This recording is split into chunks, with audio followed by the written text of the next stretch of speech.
આપના વિસ્તારના તાજા સમાચારો મેળવવા માટે TV92 ગુજરાત ન્યૂઝ ચેનલને સબસ્ક્રાઇબ કરી બેલ આઇકોન ઓન કરો.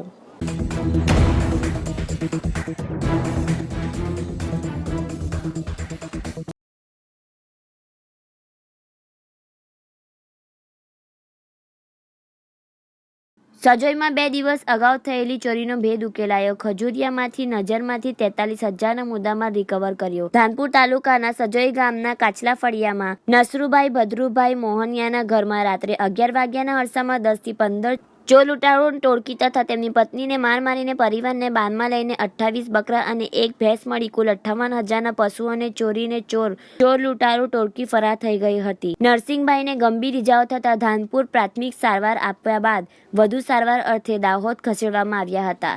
ઘટના અંગેની ફરિયાદ નસરુભાઈના પુત્ર પરસીકભાઈ મોહનિયાના ધાનપુર પોલીસ મથકે આપી હતી. ઘટનાને પગલે ધાનપુર તાલુકા પંથકમાં ચકચાર મચી જવા પામી હતી અને સજોઈમાં થયેલી ચોરીનો ભેદ ઉકેલવા માટે દાહોદ જિલ્લા પોલીસ વડા હિતેશ જોઈસર ચુસ્ત સૂચના આપેલ, જે અન્વયે લીમખેડા ડિવિઝનના નાયબ અધિક્ષકના માર્ગદર્શન અને સૂચના હેઠળ દાહોદ જિલ્લા LCB SOG પેરોલ ફર્મા તથા ધાનપુર અને જેસાવાડા પોલીસ સ્ટાફ સંયુક્ત રીતે બાતમીના આધારે ગરબાડા તાલુકાના ખજુરિયા ટુકડીઓ બનાવી સંયુક્ત કોમ્બિંગ હાથ ધરવામાં આવ્યું હતું, જેમાં ખજુરિયા ગામના ખારા ફળિયામાં પંકેશ ઉર્ફે કાણિયો મથુરભાઈ પલાસ તથા તેના ભાઈ પારુ ઉર્ફે પરી મથુરભાઈ પલાસના ઘરેથી 13 બકરા અને 1 ભેંસના જપ્ત કરવામાં આવી હતી. જ્યારે ઉપરોક્ત બંને ચોરો અગાઉથી જ ઘરે હાજર ન હોવાથી પોલીસને ચકમો આપીને ફરાર થઈ ગયા હતા.